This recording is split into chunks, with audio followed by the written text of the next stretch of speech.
बचपन में ही बच्चों में बोए गीता ज्ञान के बीज, जीवन भर मिलती रहेगी छांव।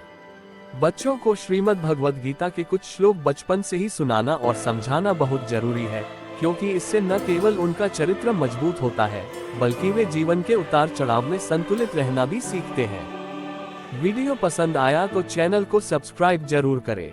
श्रीमद् भगवद गीता जीवन के उतार चढ़ाव में रास्ता दिखाने वाला एक दिव्य प्रकाश पुंज है। जब मनुष्य उलझनों, डर और असमंजस से घिर जाता है, तब गीता उसे भीतर की शांति और स्थिरता पाने का उपाय बताती है। गीता समझाती है कि असली धर्म वही है जिसमें हम अपने कर्तव्य को बिना किसी लालच या अपेक्षा के निभाएं। गीता ये भी बताती है कि अगर मोह, लोभ और अहंकार से ऊपर उठ जाए तो आत्मा की उन्नति संभव है। ये ग्रंथ केवल पूजा पाठ तक सीमित नहीं है, बल्कि यह एक गहन मनोवैज्ञानिक और दार्शनिक दृष्टिकोण भी प्रस्तुत करता है। आज की तेज रफ्तार और तनावपूर्ण जिंदगी में गीता हमें आत्मचिंतन, संयम और परम सत्ता में विश्वास करने की प्रेरणा देती है। इसमें लिखी बातें नई लोगों की जिंदगी में रोशनी फैलाने का काम करती है। ऐसे में बच्चों को श्रीमद् भगवद गीता के कुछ श्लोक बचपन से ही सुनाना और समझाना बहुत जरूरी है, क्योंकि इससे न केवल उनका चरित्र मजबूत होता है, बल्कि वे जीवन के उतार चढ़ाव में संतुलित रहना भी सीखते हैं। कर्म पर ध्यान। कर्मण्येवाधिकारस्ते मा फलेषु कदाचन मा कर्मफल हेतुर्भुर्मा ते संगोस्त्व कर्मणि। इस श्लोक का अर्थ हुआ कि तुम्हारा अधिकार सिर्फ कर्म करने में है, फल में नहीं। इसलिए न तो फल की इच्छा से कर्म करो और न ही कर्म न करने में आसक्त हो। इससे बच्चों को ये सीखने को मिलता है कि मेहनत करो, रिजल्ट की चिंता मत करो। वीडियो पसंद आया तो चैनल को सब्सक्राइब जरूर करें।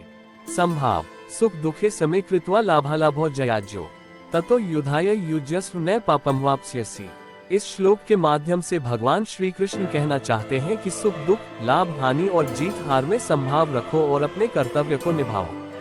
इससे बच्चों को ये सीख मिलती है कि हर परिस्थिति में स्थिर और मजबूत रहो। मन को नियंत्रित करो। उद्धरेदात्मनात्मान नात्मान मावसादयेत् आत्मैव ह्यात्मनो बंधुरात्मैव रिपुरात्मनः। श्रीमद् भगवद गीता के इस श्लोक में बताया गया है कि अपने मन से ही अपने को ऊपर उठाओ, नीचे मत गिराओ। मन ही मित्र है, मन ही शत्रु। ऐसे में ये श्लोक बच्चों को सिखाता है कि खुद पर नियंत्रण रखो, क्योंकि तुम्हारा सबसे बड़ा साथी और दुश्मन तुम्हारा मन है।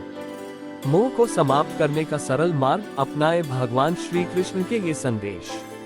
गीता हमें उस शांति और संतुलन की ओर लौटने की प्रेरणा देती है, जो सच्ची खुशी और प्रेम का स्रोत है। इसके अलावा गीता में लालच को आत्मविकास और मोक्ष की प्राप्ति में एक बड़ी रुकावट बताया गया है।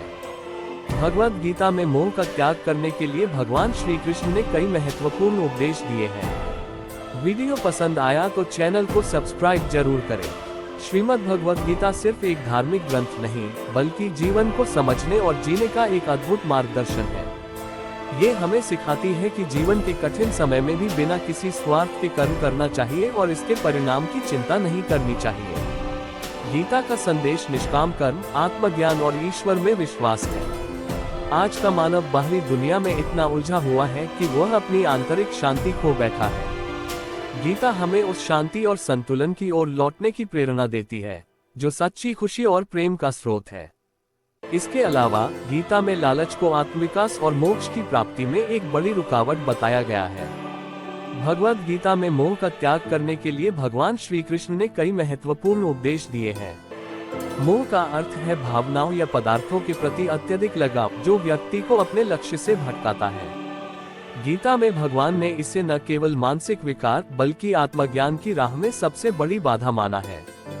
समत्व और निष्काम कर्म। भगवान श्री कृष्ण ने कर्म योग का उपदेश दिया, यानी निष्काम कर्म। जब हम अपने कार्यों को फल की अपेक्षा के बिना केवल धर्म और कर्तव्य के रूप में करते हैं, तो हमारा मोह और अहंकार कम हो जाता है। प्रिय साथियों, उम्मीद करता हूँ वीडियो अच्छा लगा होगा। वीडियो पसंद आया तो चैनल को सब्सक्राइब जरूर करें। कल फिर मिलेंगे एक नए वीडियो के साथ।